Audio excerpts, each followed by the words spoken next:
자,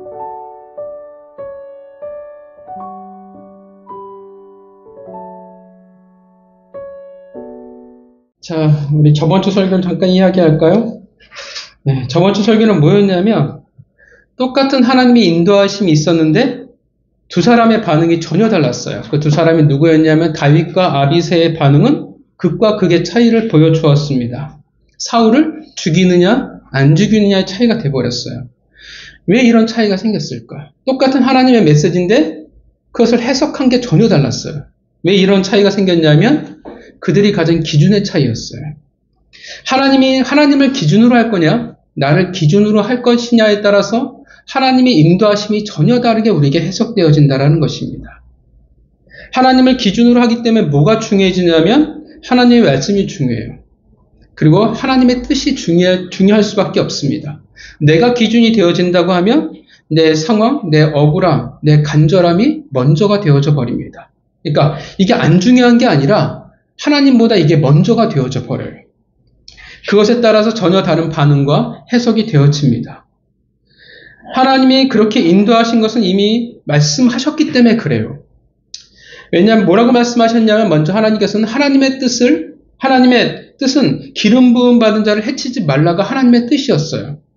그러면 거기서부터 생각하면 나가면 되는데 그렇다면 당연히 죽이기 위해서 인도한 것이 아니라 하나님의 주권과 순종을 드러낼 수 있는 기회로 주신 거라는 것이 너무나 분명한데 기준이 다르니까 하나님의 말씀하셨음에도 불구하고 내가 죽이겠다가 되는 것입니다.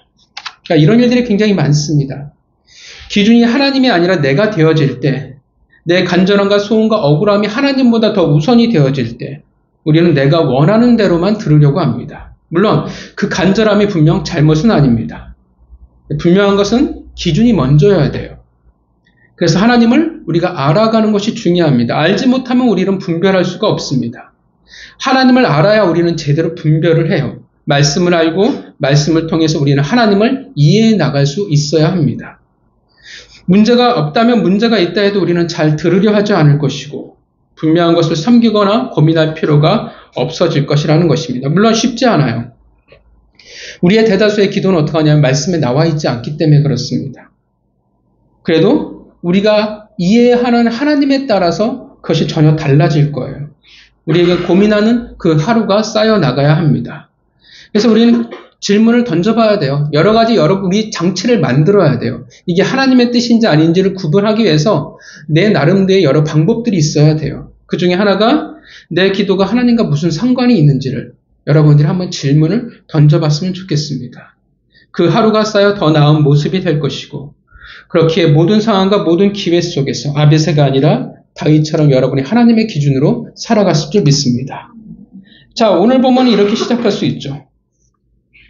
어떻게 여러분들이 고민하셨을지 모르지만 도대체 왜? 라고 질문을 던져볼 수 있을 것 같아요. 진짜 26장까지는 어떻게 해요? 정말 멋졌거든요. 신앙의 영웅이에요. 와, 정말 이 고난과 어려움 속에서 이렇게 신앙이 멋있게 자라날 수 있구나를 보여줬어요.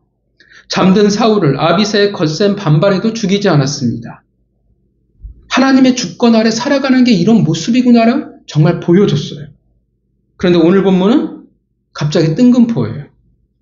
도대체 왜 다윗은 이럴까요? 왜 이럴까요? 왜 갑자기? 역시 사람은 믿을 게 못 돼서 라고 말할 수 있을까요? 1절 시작부터 기가 막힙니다.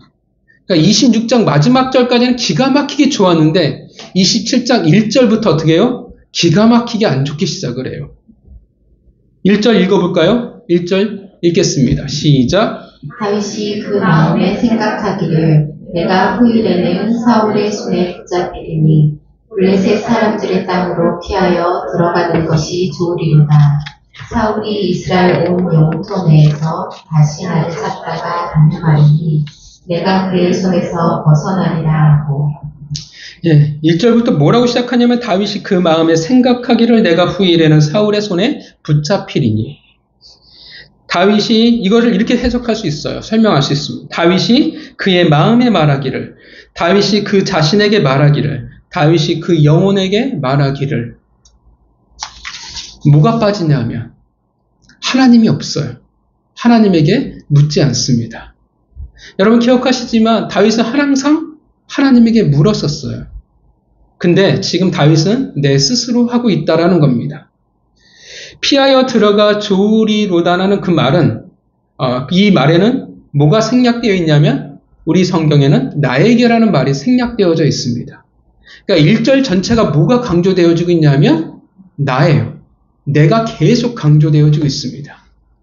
내가 강조되어졌더니 결론이 뭐가 되어지냐면 내가 어디로 가야 되냐 하면 블레셋이었어요. 여러분 왜 블레셋으로 내려가야 했습니까? 사울이. 이유가 뭐예요? 27장 1절에 뭐라고 말합니까? 사울의 손에 붙잡히리니. 되게 신기해요. 이런 표현을 다윗이 썼다라는 것 자체가 굉장히 신기해요. 왜냐하면 지금까지 다윗은 사울의 손에 붙잡히지 않았습니다. 어떻게 붙잡히지 않았냐면 여러분들이 쭉 설교를 기억해 보신다고 하면 미가를 통해서 요나단을 통해서 사무엘을 통해서 그리고 블레셋을 통해서 말도 안 되는 방법으로 하나님이 피할 길을 계속 주셨어요. 더 나아가 마지막에는 어떻게 됐냐면 두 번을 어떻게 해요? 다윗이 붙잡힌 게 아니라 사실은 사울이 다윗에게 붙잡히게 만드셨어요. 근데 다윗의 결론은 뭡니까? 내가 사울에게 붙잡히리니가 되어버린다라는 겁니다. 그래서 2절에 와우 계속 용법이 쓰여요. 이 말은 뭐냐면 1절에 얘기하고 바로 2절 블레셋으로 내려가 버렸다라는 거예요.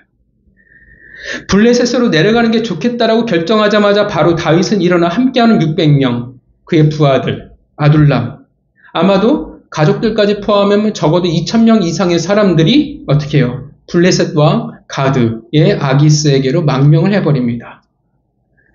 다윗의 한 가지 정말 독특한 성격은 뭐냐면 결단력이 정말 좋아요. 다윗은 결정하면 바로 움직여버려요. 추진력이 정말 대단한 사람입니다. 여러분들이 기억하시지만 블레셋으로 망명한 것은 이번이 처음은 아니죠. 두 번째였습니다. 처음에는 어떻게 해요? 결과가 되게 안 좋았어요. 아기스가 다윗이 망명했다라는 사실을 안 믿었어요. 그래서 미친 척하는 것으로 생명을 보존할 수 있었습니다. 처음은 당연히 아기스가 믿을 수가 없었죠. 왜냐하면 다윗은 골리앗을 쓰러뜨렸던 사람이었고 가는 곳마다 어떻게 해요? 승리를 했던 장군이었습니다. 그 중요했던 사람 다윗이 갑자기 망명한다고 하니까 믿을 수가 있을까요? 믿을 수가 없어요. 잘 나가는 사람이 왜 갑자기 망명을 하는데? 근데 이제는 아기스가 받아들여요.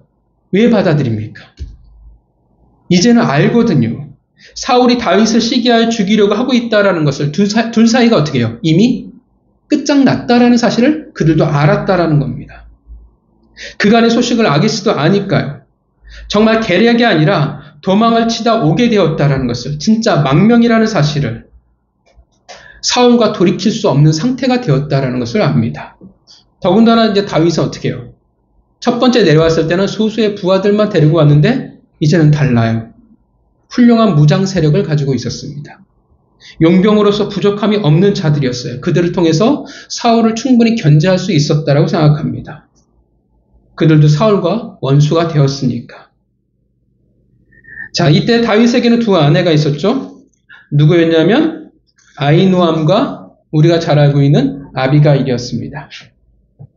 사실은 여러분 기억하시지만 다윗은 두 명의 아내가 있었던 것은 아니죠. 원래는 셋이에요. 한 명이 더 있어요. 그가 누구냐면 첫째 부인이었던 미갈이었습니다. 그런데 미갈은 사울이 다윗을 도망한 후 라이스의 아들 발리에게 시집을 보내버립니다. 어떤 이들이 다윗이 블레셋으로 망명한 것을 보고합니다. 그러자 4절 다윗이 다시는 그를 수색하지 않았습니다. 근데 이 다시라는 뜻을 가진 단어가 두 번이 반복이 되어져요. 여러분들이 성경에서 두 번 반복되는 것은 무조건 강조예요. 자, 그 말은 뭘 지금 본문이 강조했냐 하면 9절이 정말로 사울이 추격을 멈췄네? 라는 것을 강조해주고 있는 거예요. 정말 이거는 뒤에 본문가 가서 더 의미있게 좀 풀어봤으면 좋겠습니다. 5절 그럼에도 불구하고 가드에 있는 것은 아기스나 다윗에게 모두 다 불편한 일이었습니다.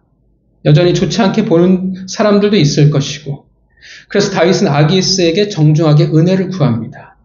그래서 뭘 구하냐면 지방, 즉 시골에 있는 작은 성읍을 내어주기를 부탁을 합니다. 아기스의 마음이 맞았어요. 그 말은 아기스도 그냥 불편했던 거예요. 그날에 바로 시글락을 다윗에게 주었습니다. 자, 시글락이 어디 있는지 보이시죠? 네, 맨 남쪽에 시글락이 있어요. 그러니까 이쪽은 남쪽의 중요한 요충지고 이 아말렉을 견제할 수 있는 곳입니다. 그래서 나중에 뒤에 보면 아말렉과의 전쟁이 벌어지게 됩니다.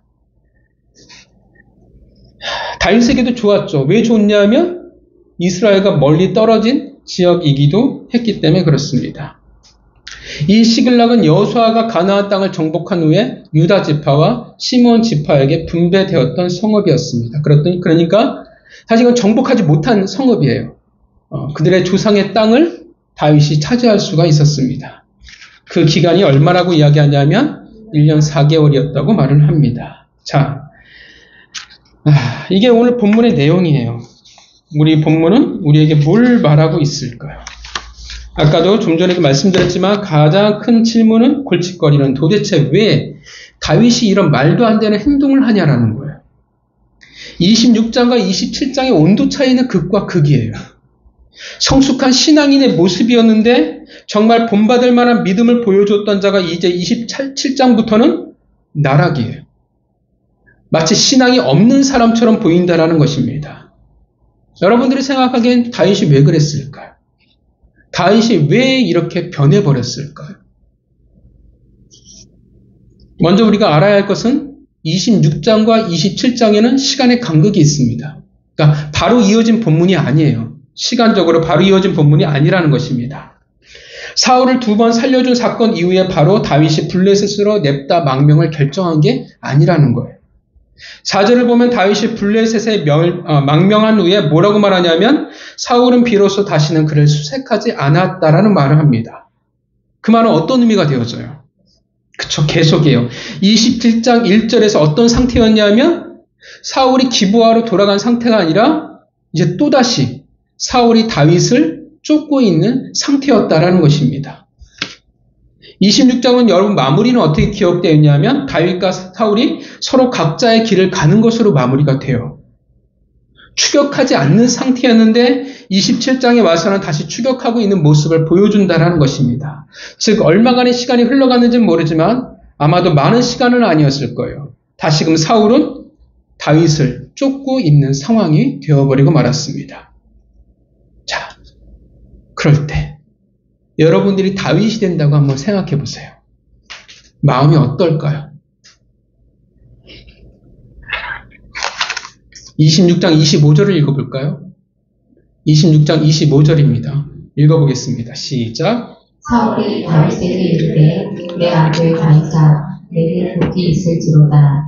내가 큰 일을 행하겠고 반드시 승리를 얻으리라 하느라. 다윗은 자기 길로 가고 사울은 자기 곳으로 돌아간다. 여러분이 다윗이라면 사울이 이 말을 했을 때 어떤 마음이 될까요? 어떤 생각이 들까요? 원수가 인정을 했잖아요. 뭐라고 생각이 될까요? 그렇죠. 아마 여러분의 생각과 저의 생각이 크게 다르지는 않을 거라 생각을 합니다. 내가 2번이나 사울을 죽이지 않았던 것, 하나님의 말씀에 순종했던 것이 정말 올바른 판단이라고 그가 생각했을 것입니다. 그리고 뭘 생각해요? 이제 끝나는구나. 그 은혜로 말미암아 이제 고생의 끝이 보이기 시작하는구나. 지긋지긋한 그 보이지 않는 터널의 끝에 내가 왔구나. 우리도 그래요. 뭔가 특별한 시간을 우리가 경험하게 되면, 기적을 경험하거나 정말 하나님의 값진 은혜를 내가 경험하게 되면, 뭔가 신앙적으로 놀라운 시간을 가지고 거룩한 감동이 되어지면 우리는 어떠냐 하면 우리는 기대를 하게 됩니다. 뭘 기대하게 될까요? 뭔가 이루어지겠구나. 뭔가 됐구나. 우리는 기대해요. 특별한 인생이 뭔가 답이 없는 것 같은 치열한 싸움을 할 때는 더더욱 그렇게 느껴집니다. 사실 꿈만 잘 꿔도 기분이 좋잖아요. 그럴 때는. 그죠? 복권을 사야 되나 말아야 되나. 뭔가 하나님이 일하실 것 같고 응답하실 것 같고 이제는 뭔가 될 거라고 우리는 기대합니다. 내가 열심히 살았으니까. 더군다나 그리스도인으로 최선의 삶을 다 살았다면 더더욱 기대하게 돼요. 하나님이 이제 뭔가 해주시겠구나. 그리스도인으로 치열하게 살아간 그 삶을 정말 타협하지 않고 열심히 하나님 편에 살아간 그 삶이 곧 보상으로 이루어질 것 같은 기대를 가집니다. 됐어. 이제 곧 끝날 거야. 내가 올바른 삶을 살아간 삶을 하나님이 기억하셔. 이제 하나님이 나를 통해 뭔가 하실 것 같다. 그게 그렇게 기대를 하게 되고 그것이 우리의 자연스러운 마음입니다. 다윗도 마찬가지예요. 26장은 정말 다윗에게 희망이었고 기대였습니다. 고생이 끝났어요. 그 지긋지긋한 도망자의 삶을 정리할 수 있을 것 같습니다. 무려 6년 이상의 세월을 도망자의 삶을 살아간 거예요. 기대합니다. 앞으로 어떤 일이 일어나길 기대하겠습니까? 다윗이 사울이 기부하러 올라갔어요. 뭐 하러 기부하러 올라갔을 거라 생각할까요? 왕위를 내려놓는 준비를 하지 않을까? 이제 이스라엘 전역에 선포하는 것이 아닐까? 정말 사울이 하나님이 다윗에게 기름 부으셨다라는 것을 선포하는 것이 아닐까? 기대했을 거예요. 뭔가 이루어지겠구나. 그런데 현실은 어떻게 해요? 현실은 그의 생각과 전혀 달랐다라는 거예요. 정말 힘든 게 뭐냐면 변화가 없다라는 겁니다. 하나님은 일하시는 것 같은데 나는 열심히 살았는데 이놈의 현실은 어떻게 해요? 상황은 똑같아요. 사울은 또다시 그를 쫓아오기 시작했습니다. 그의 목조를 옥죄고 있습니다. 당연히 그의 기대가 무너져 가고 있습니다. 똑같은 기대로 성경에서 무너져버린 사람이 있습니다. 그가 누구냐 하면 우리가 너무나 잘 알고 있는 불하면 생각나는 사람, 선지자 엘리야였습니다. 그가 갈멜산에서 바알 선지자 450, 아세라 선지자 400명과 총 750명과 어떻게 해요? 맞짱을 떴죠. 1대 750명. 누가 참인지 거짓인지. 그 결과 놀라운 기적과 승리를 그가 거두게 되었습니다. 자, 엘리야는 이제 기대합니다. 드디어 북이스라엘이 하나님께 돌아가게 될 것이라는 사실을. 아방이 이제는 바알이 아니라 하나님 앞에 제사를 드리는 왕이 되어질 것을. 그런데 그가 마주하는 현실은 뭐였냐면 갈멜산 위대한 그 승리 이후에 마주한 현실은 뭐였냐면 선지자 엘리야를 반드시 죽이고 말겠다라는 이세벨의 외침이었습니다. 단지 이세벨이 나를 죽일 거야라는 그런 생명의 위협을 말하는 게 아니에요. 무섭다가 아니에요. 뭐가 힘드냐면 달라진 게 없다라는 거예요. 아무도 이세벨을 막으려고 하는 이들이 없습니다. 이스라엘은 여전히 침묵할 뿐이었습니다. 무슨 말입니까? 여전히 북이스라엘은 변한 게 없습니다. 그래서 열왕기상 19장 4절에 이렇게 말합니다. 광야에 들어가 하룻길쯤 가서 한 로뎀나무 아래에 앉아서 자기가 죽기를 원하여 이르되 여호와여 넉넉하오니 지금 내 생명을 거두시옵소서. 어떤 느낌인지 너무나 잘 알죠. 그죠? 우리가 인생에서 겪어보는 감정들입니다. 지쳤어요. 모든 것들이 버닝됐습니다. 낙담이에요. 좌절입니다. 왜 좌절했습니까? 왜 낙담해요? 기대했는데 아무 변화가 없거든요. 달라진 게 없어요. 세상은 달라지지 않았습니다. 내가 겪고 있는 주변의 상황은 여전히 똑같아요. 그러니 어떻게 되어집니까? 내가 달라져 버리는 거예요. 포기해 버립니다. 여러분, 다윗이 하나님을 몰랐을까요? 하나님이 가짜라고 생각했을까요? 아니에요. 하나님의 뜻을 알아요. 하나님의 살아계심을 알아요. 하나님이 누구인지도 알아요. 하나님이 어떤 분이신지도 아는데 이제 어떻게 해요? 싫은 거예요. 더 이상 하기가 싫어요. 하나님이 나에게 주신 그 사명을, 기름 부음 받은 자의 그 소명을 더 이상 그 길을 걸어가기가 싫은 거예요. 하나님을 아는데 다윗은 지쳐버린 겁니다. 이렇게 말할 수도 있겠죠. 왜 다윗은 하나님에게 묻지 않았습니까? 라고 말할 수도 있습니다. 여러분 어떻게 생각하십니까? 진짜 다윗이 하나님에게 묻지 않았을까요? 여러분 어떻게 생각하세요? 하나님에게 물어봤을까요? 안 물어봤을까요? 오늘 1절은 분명히 안 물어봤어요. 그 전에 물어봤을까요? 안 물어봤을까요? 물어봤어요. 다윗에겐 뭐가 있냐면 하나님의 뜻을 알 수 있는 우림과 둠밈이 있었습니다. 또 누가 있어요? 하나님의 뜻을 전하는 선지자들이 있어요. 사무엘의 제자들. 갓과 나단이 있었습니다. 다윗이 안 물어봤을까요? 사울이 추격해오는데 미치고 환장하는데 당연히 물어봤겠죠. 그런데 왜 다윗이 이렇게 행동을 해요? 하나님께 물었을 때 하나님이 여러분 어떻게 답을 했을까요? 상식선에서 한번 생각해 보세요. 여러분이 아는 하나님을 한번 동원해 보세요. 어떻게 하나님이 답하셨을까요? 다윗의 마음에 들었을까요? 그죠? 마음에 안 드는 거예요. 정작 나는 사울의 추격으로 말미암아 난 지쳐가고 미칠 것 같은데 사울의 문제라는 게 나에게 너무나 큰데 절박한데 우림과 둠밈을 통해서 선지자들 통해서 하나님은 한결같이 뭐라고 말했을까? 여전히 하나님은 사울이 아니라 너는 이스라엘 이 땅을 지켜야 될 것을 말했을 것입니다. 여전히 너의 사명을 지키라고 말했을 거예요. 다윗이 원하는 건 뭡니까? 사울의 문제를 해결해 주는 거예요. 근데 하나님은 그것에 답하는 게 아니에요. 하나님의 문제를 해결해 준다고 하면 언제 해결해 준다라는 것을 약속해 줘야 돼요. 근데 우리가 겪어보잖아요. 하나님의 때가 힘든 이유가 뭡니까? 몰라서 힘들어요. 아니면 버텨요. 버틸 수 있어요. 근데 어떻게 하나님의 뜻과 그 방법과 때는 우리에게 있지 않습니다. 그래서 미칠 것 같아요. 그래서 성경은 강조하는 게 뭐냐면 그래서 믿음이에요. 믿어라 해요.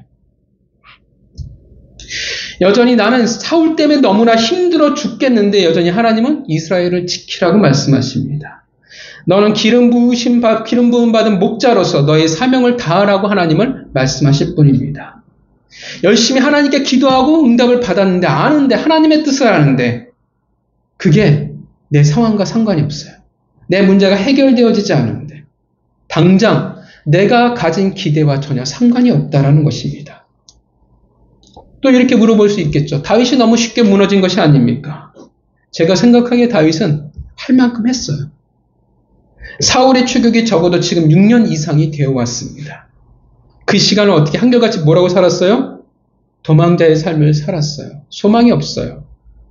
군대 가니까 진짜 힘든 게 뭐냐면 소망이 없더라고요. 그 2년, 3년의 짧은 시간 제대할 낮잠 나왔잖아요. 그 시간이 너무 힘든 거예요. 나는 오늘도 맞아야 되고 내일도 맞아야 되고 일주일 뒤에도 맞아야 되고 한 달 뒤에도 맞아야 되고 2달 뒤에 3달 뒤에 나는 계속 맞아야 되니까 이게 안 보이는 거예요. 소망이 없어요. 근데 6년이잖아요. 군대를 2-3번 갔다 올 기간 동안 다윗은 버틴 거예요. 적어도 군대에서 생명이 왔다 갔다 하는 건 아니거든요. 그 시간을 그는 도망자로 살아왔습니다. 혼자 도망가는 것도 아니잖아요. 2,000에 3,000명의 사람들을 데리고 도망을 다녀야 돼요. 치열하게 살아간 거예요. 적지 않은 시간이었습니다. 열심히 했는데 그래도 뭐가 무너져요? 기대가 무너져 버리니까 이제 생각의 중심이 달라지기 시작을 합니다. 그전에는 중심이 근거가 하나님이었는데 이제는 뭐가 되어져 버려요? 오늘 본문의 1절처럼 내가 중요해요.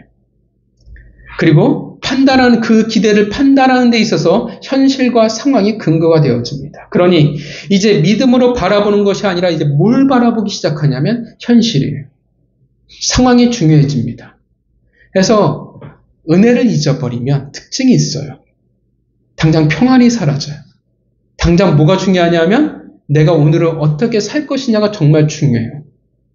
그전에는 똑같이 없어도 상황에 우겨싸움을 당하지 않는데 은혜가 없어져 버리면 갑자기 상황에 우겨싸움을 당하기 시작을 합니다. 이제는 어떻게 해요? 하나님의 보호하신 가운데 있는데 이제 아니에요. 당연히 이제 내 살 길은 내가 알아서 찾아가야 합니다. 그래서 다윗이 찾은 게 뭐였습니까? 블레셋이었어요. 그래서 오늘 본문은 기대가 무너지고 내려 낙담하고 좌절할 때 중요한 특징들을 우리에게 보여줍니다.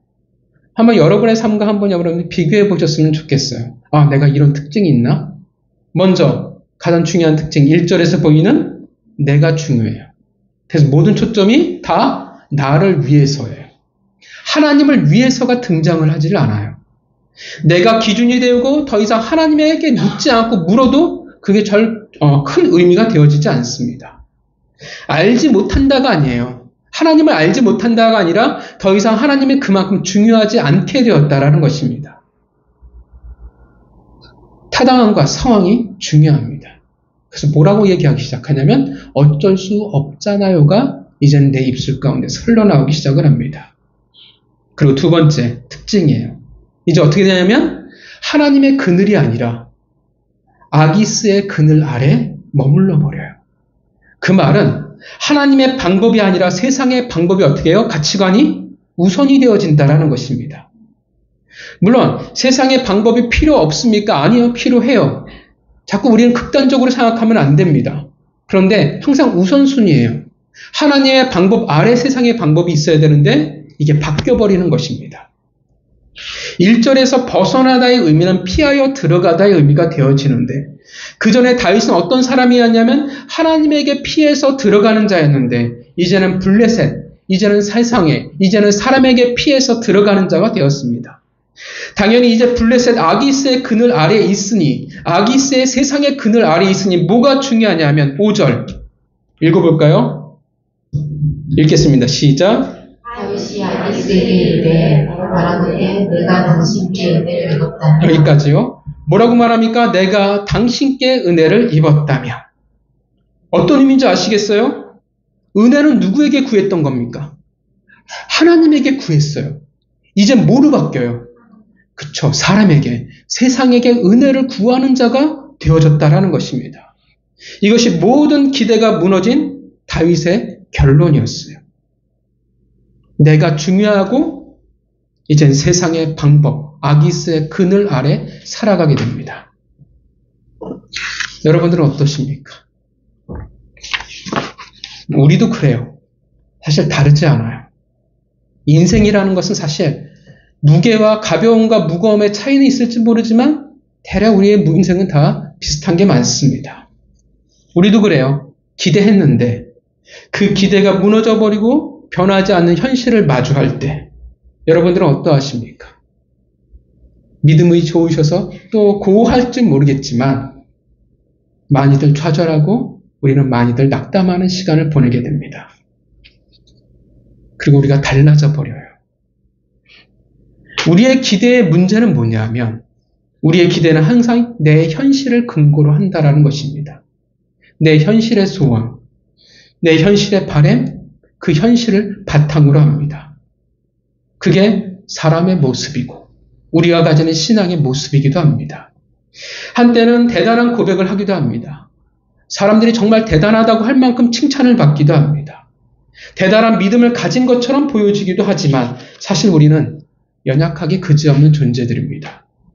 기대하지만 바뀌지 않는 현실의 상황에 우리는 쉽게 상처를 받고 좌절하고 낙담해버립니다. 그래서 말하죠. 하나님은 내게 어디 있는지. 아무리 순종을 해도 아무리 말씀 가운데 살아가려 했어도 오히려 승승장구하는 것은 누구냐면 사울이었어요.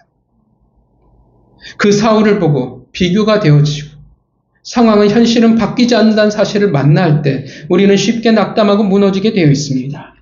이게 뭐야? 몰라. 이제 내 마음대로 살아갈 거야. 이제 다 필요 없어. 그렇게 외치며 좌절합니다. 그래서 똑같아요.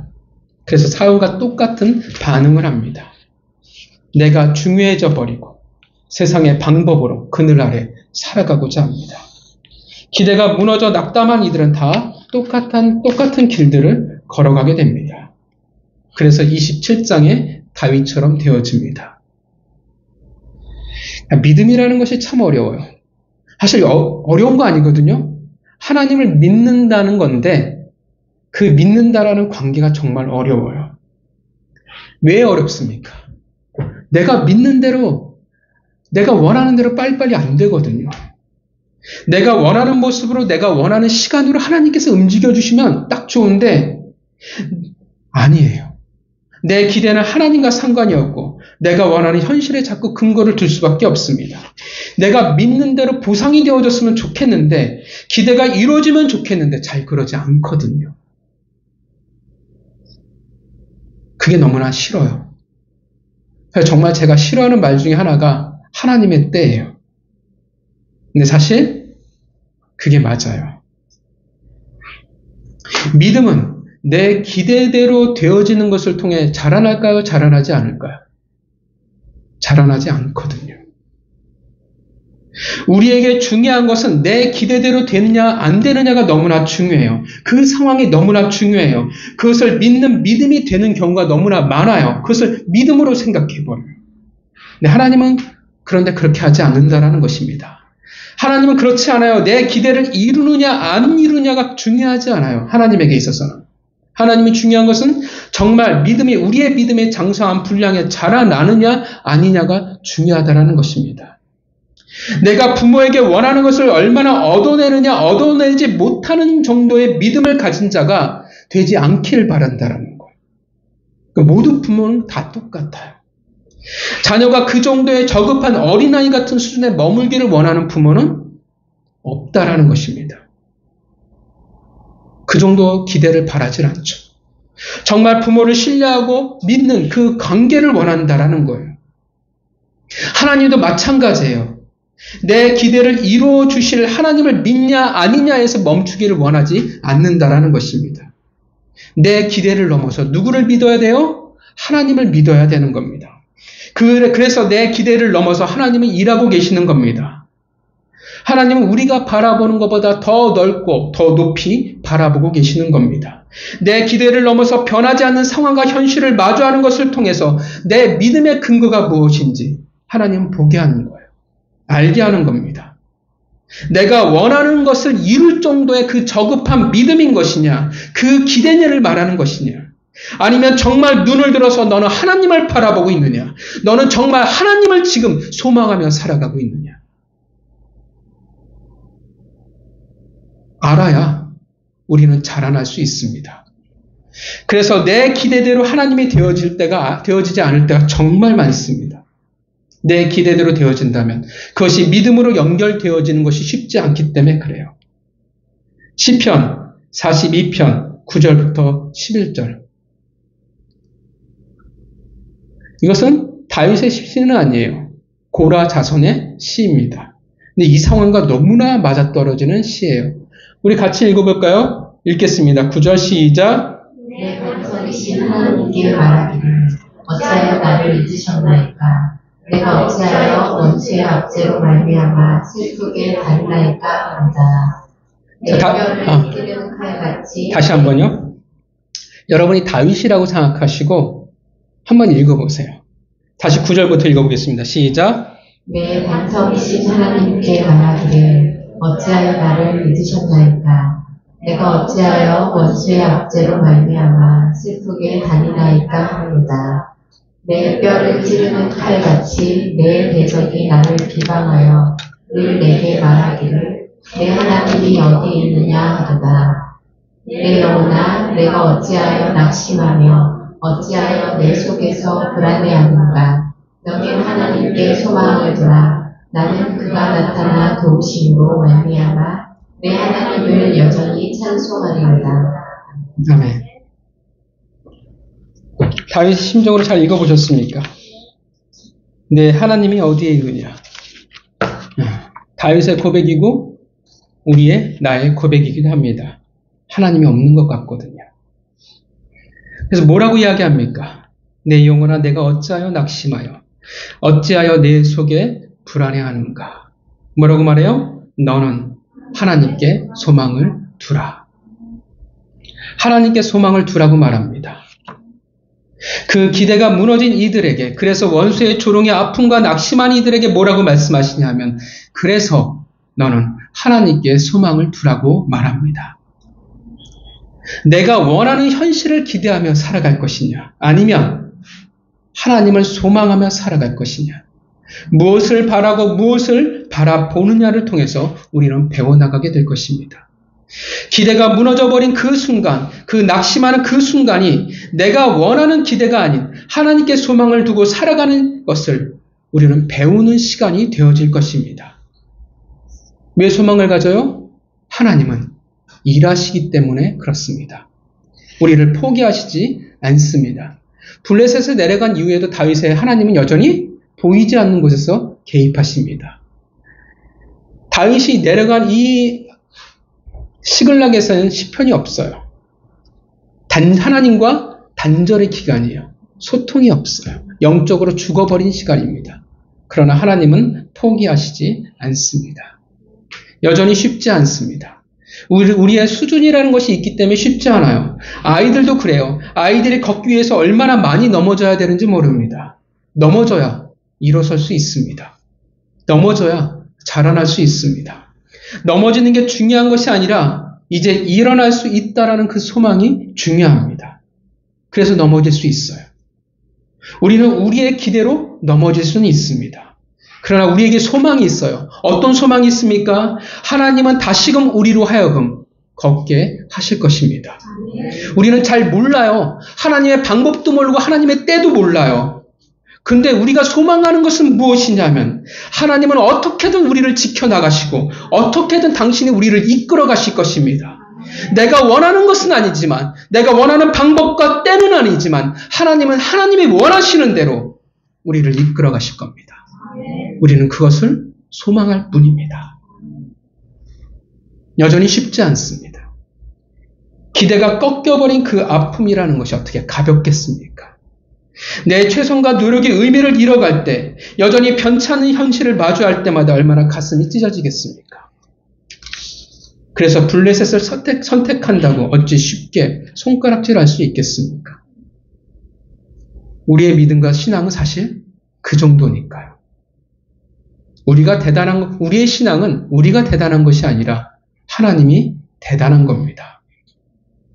우리를 향한 그 열심이 대단한 거예요. 그래서 우리는 신앙 안에서 여전히 버티고 있고 살아갈 수 있는 것은, 믿는 자로서 망하지 않는 것은 하나님은 나를 향해서 열심히 지키시고 인도하시기 때문에 그렇습니다. 예수님의 제자들, 그 멍청한 제자들, 베드로를 기억하시죠? 그 물 위를 걷는 대단해 보이는 믿음. 대단해요. 그죠? 제가 오늘날 갑자기 저 동백에 있는 저수지에서 갑자기 걸어다니기 시작하면 어떤 일이 벌어질까요? 교회가 부흥하겠죠. 대단해 보이지 않겠습니까? 거기서 하나님의 말씀을 선포하면 모든 사람들이 거기 저수지에 모여서 듣지 않겠습니까? 대단한 믿음을 보였는데, 그러나 정작 예수님이 십자가에 못 박혔을 때 베드로는 어떻게 됐어요? 그의 모든 기대가 다 무너져 버렸어요. 그래서 그는 떠나버렸습니다. 예수님이 부활하신 후에 뭘 하셨습니까? 기대로 말미암아 무너져버린, 나를 위해 살아가고자 어부가 되어버린, 세상으로 떠나버린 베드로를 예수님은 찾아가셨습니다. 기억하십니까? 무너져버린 엘리야를 하나님은 찾아가셨습니다. 블레셋으로 내려가버린 다윗을 하나님은 지켜내셨습니다. 여전히 그를 통해 하실 일을 하나님은 하셨습니다. 우리는 세상의 은혜를 구하지만 하나님은 그런 우리를 포기하지 아니하시고 당신의 은혜로 우리를 다시금 이끌어 가실 겁니다. 그게 우리의 소망입니다. 본문을 정리해 볼까요? 우리의 믿음과 신앙은 내가 원하는 것을, 현실을 기대하는 것이 아니라 하나님을 소망하며 살아가는 겁니다. 하나님의 하실 것을 믿고 바라보는 겁니다. 우리가 기억해야 합니다. 내가 원하는 현실을 우리가 기대하며 살아갈 때 내가 전부가 될 겁니다. 그래서 하나님께 묻는 자가 아니라 내가 스스로 결정하는 자가 될 것이고, 하나님의 그늘이 아닌 아기스의 그늘, 세상의 그늘 아래 머무는 자가 될 겁니다. 그러하게 하나님의 은혜를 구하는 자가 아니라 세상의 은혜와 세상의 방법대로 살아가는 자가 될 것입니다. 그래서 다윗처럼 또 다른 좌절과 낭망을 경험하게 될 것입니다. 쉽지 않습니다. 그러하기에 분명 하나님의 은혜가 있을 것입니다. 그 길을 걸어가게 하나님이 만들어 주실 것입니다. 그 소망이 여러분들에게 있기를 바랍니다. 하나님의 열심이, 우리의 열심이 아니라 하나님의 열심이 여러분과 함께하고 있습니다. 내 기대가 변치 않는 상황과 현실 속에서 여러분 꺾여 나가고 있다면 하나님께 소망을 두고 살아가는 그 은혜를 구하시기를, 그리고 지금 하나님의 열심으로 이끌어가고 있다는 사실을 여러분들이 기억하셨으면 좋겠습니다. 한 주간 내가 원하는 현실을 기대하며 살아가는 자에서 하나님을 소망하며 살아가는 자로 살아가시기를 주님의 이름으로 축원합니다. 기도하겠습니다.